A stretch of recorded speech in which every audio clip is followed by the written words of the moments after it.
এই যে সুস্পষ্টভাবে এখানে কাদের মদদে, কাদের আশকারায় সন্ত্রাসী সংগঠন ছাত্রলীগের খুনিরা, ছাত্রলীগের সন্ত্রাসীরা এই বার বেড়েছে এবং কাদের আশকারায়, কাদের সহযোগিতায়, কাদের নিরাপত্তায় তারা ক্যাম্পাসে এসে ক্যাম্পাসের ওপেন প্লেসে পোস্টারিং করে যাচ্ছে, এইটা আমাদের জানা খুবই প্রয়োজন। শুধুমাত্র জানলে হবে না, এদেরকে আইনের আওতায় নিয়ে এসে দৃষ্টান্তমূলক শাস্তির ব্যবস্থা করতে হবে। প্রথমত, এই সন্ত্রাসী সংগঠন আমাদের পুরো দেশব্যাপী গত জুলাইয়ে কমপক্ষে 2000 মানুষকে হত্যা করেছে, কমপক্ষে 50,000 মানুষকে তারা ইনজুর্ড করেছে।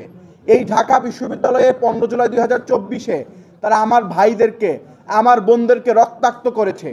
শুধুমাত্র রক্তাক্ত করে নাই, পুরো পুরো ক্যাম্পাস জুড়ে তারা যে সকল সন্ত্রাসী তাণ্ডব চালিয়েছে, এটা ভয়ানক রকম। আমরা দেখেছি গত পুরো 2 বছর জুড়ে তারা ক্যাম্পাসে বিভিন্ন সময় বিভিন্ন কাজ করে যাচ্ছে।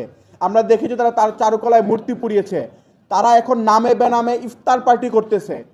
এতটুকু সাহস তারা পেয়েছে, তারা ক্যাম্পাসে এখন এসে পোস্টারিং পর্যন্ত করতেছে। হয়তো বা কিছুদিন পর ইতোমধ্যে আমাদের সবাইকে বিভিন্ন সময় বিভিন্ন ফোন ধরে হত্যার হুমকি তো আছেই, হয়তো বা কিছুক্ষণ পরে আমাদেরকে ক্যাম্পাস ছাড়াও করতে পারে। আমরা বলে দিতে চাই এবং সুস্পষ্ট সতর্কতা জানিয়ে দিতে চাই, আপনারা যদি মনে করেন বিশ্ববিদ্যালয়ের প্রশাসন কিংবা সরকার খুনি লীগেরা ফিরে এসে আপনাদেরকে সেফ এক্সিট দিয়ে দিবে, তাহলে আপনারা একটা ভুলের মধ্যে আছেন।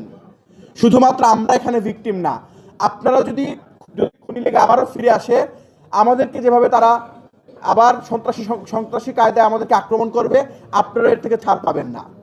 আবার আমরা দেখি এই খুনি লীগকে আমরা স্পষ্ট করে বলতে চাই, যদি আমাদের চোখের সামনে আবার তোদেরকে আমরা পাই, তাহলে হয়তোবা আমরা আইনের আওতায় অবশ্যই তুলে দিয়ে আসবো, কিন্তু এর আগে আমরা অবশ্যই তোদেরকে ঠিকঠাক মতো কুত্তার মতো পিটাবো।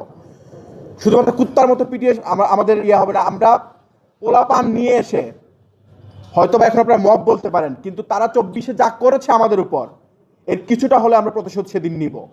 এই জন্য আমরা সুস্পষ্ট বার্তা দিতে চাই, আগামী দিনে নেক্সট টাইমে কোনোভাবেই কখনোই এই ধরনের কোনো কর্মকাণ্ড এই ক্যাম্পাসে, যেখানে আমাদের বোনের রক্ত জড়িয়ে আছে, আমাদের ভাইদের রক্ত জড়িয়ে আছে, এই ক্যাম্পাসে কোনোভাবেই প্রবেশের দুঃসাহস পর্যন্ত তারা করবি না।